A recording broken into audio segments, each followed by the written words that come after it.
Welcome to 5 at 5 with Stone Law Offices. I'm attorney Brendan Bybee with 5 minutes on amendments and restatements. And specifically, why do we do an amendment in one place at one time and another time we say, this needs to be done by a restatement. I had a question about this recently. This wasn't an existing client, but a new client that asked, coming from another attorney and saying, I've been to, we've talked to other attorneys and everybody says, we don't want to use this old document. We're going to do a total restatement here and it costs a lot of money and there's a lot of reasons why. Perhaps it feels like nickel and diming or otherwise feels like somebody's looking for a paycheck and not necessarily just trying to help you out. Now, those concerns are valid and understandable, and there are different reasons why that may happen. But to give you a little idea of where, from our perspective, we might choose to do an amendment versus a restatement, and why we might choose to recommend a restatement or insist on a restatement in some cases when you come in to discuss that with us. So in the first place, amendment versus restatement. So you have a trust, and something about your circumstances has changed, your desires have changed, and you want to make sure your trust reflects your current intentions. Well, an amendment would be, we take a document that says, okay, I have a power under my trust that I can make any change I want to it. I can amend my trust. And so this is the amendment that I want to make. I want to take this provision right here and take it out. I want to take this language right here and replace it, whatever it might be. And a lot of times it's, I want this person instead of these people. So I'm replacing those names, putting in new names. Sometimes people are adjusting the percentages that kids are getting and saying, what, I was giving this child more, now I want to make it all even. So they might make that change. Now, a restatement then on the other hand would be, you've got a trust document. It's really thick, has a lot of provisions in there. And what we're going to do in a restatement is that we're going to take that document and forget about it. We're going to do a new document, and once you sign that, the old document essentially doesn't matter. And now you've got this new document, and it's your entire governing document for your trust. So why would we do, if somebody's coming in with a change to make, why would we do an amendment versus a restatement? Now, let's assume this is a client of ours, and in that case, there's a few factors that might play into that. Now, if it's on our documents already, we have everything together, it's generally can be efficient if changes are small to use an amendment.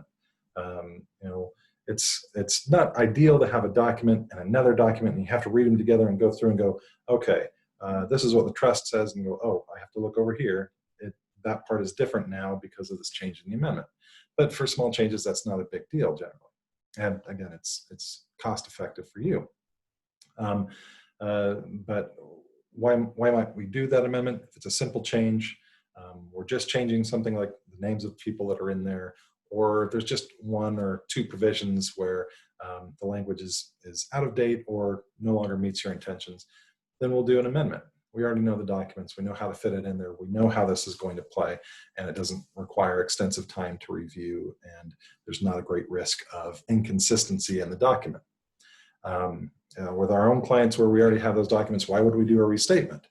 Well, if we're changing multiple sections of that trust, if we went from a very simple trust to something that's got some complex terms for asset protection for your beneficiaries or tax planning at death of the first spouse, then we're changing a lot more of your trust, and it doesn't make sense to do an amendment when you're making such wholesale changes. There's too much complexity in there.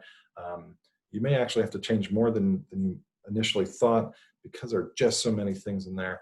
It doesn't make sense to have two documents there when we can restate it and have everything up to date, and the trust is a unified document. Some cases, there are other factors that play into that, including the amount of time since that trust was first done. You can go a long time without there being much change in your life circumstances, and the laws regarding estate planning generally do not change terribly fast, but they can change. And so another rule of thumb is, if it's been 10 years or more, we may lean towards that restatement, but it also depends on those life circumstances, the wealth, whether or not the tax laws that have changed in that amount of time really affect the client. If they don't, we might lean back over towards, this is something we can do in an amendment versus a restatement. Now, how does that change if it's a non-client coming in? If we don't already have you in our system, you're not already using our documentation, why might we be reluctant to do just an amendment?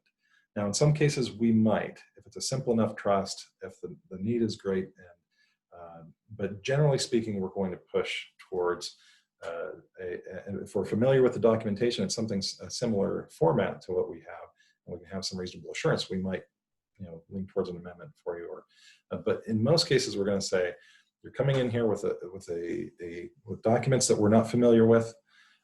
They may be out-of-state documents. It's another big factor there. It's not ideal for us to do an amendment. In one case, it's a liability issue for us. It's a sort of a basketball analogy. You could say, if the ball goes out of bounds, they don't care who kind of sent it flying off. It just matters who touched it last, even if it just grazed your palm as it went out of bounds. And that's kind of analogous to a trust. If we take your trust and we say, okay, we're not going through this whole thing. You just wanted to change this one little thing, then we're just going to do this simple amendment. We're the last ones who touched it. And if anything in there is wrong, if something frustrates your planning, if your beneficiaries are disappointed because of some planning mistake that was made, it could come back on us, and that could be a very uncomfortable situation. So we don't want to take that on. On the other hand, it can also be very difficult, depending on what the changes are. It can be difficult to know how well our changes are going to fit into the document that they have. If we're not intimately familiar with the way the document is put together, then it's a lot easier for us to make a mistake and putting something in that seems fine where it's at, but maybe is inconsistent with something 10 pages later in the document. And now it could be that becomes the issue that comes up, creates a big liability issue, frustrates your beneficiaries, and could create some confusion or even tax cost or something like that. So that's another reason why it can be very difficult. And usually in those cases, well, what if we say pay you to review the document, so that you keep that document, you review the whole thing thoroughly, and that way you're assured that the amendment is going to fit in. Generally speaking, that's going to be inefficient. We're going to have the time that we're going to have to spend to go through that document to make sure everything is put together correctly, and that we're not going to be introducing something inconsistent. That amount of time, the cost associated with that gets to the point where it would have been cheaper for us to replace your document, put it in our format, with the documentation that we know, that we're familiar with, that we know how to implement the planning in. And so again, that's a strong reason why for clients that are coming from other planners, particularly if they're out of state, particularly if those trusts were created some time ago, there are probably going to be a lot of factors there where even if you are an existing client of ours, we might say, you know what, you really need to redo this document. You need to bring it up to date. There are planning provisions here that are based on law that no longer applies, that aren't probably in your best interest at this point. And we want to make sure that this is going to be consistent with your current intentions, that it's going to be consistent with itself, so we don't have provisions that create ambiguities and difficulties that cost money and create administration problems later. And so in spite of the fact that it can be very frustrating to pay so much for something that to just have to redo it later, it's really just the nature of the thing. We plan for what we know now, where we stand and what we can see from this vantage point.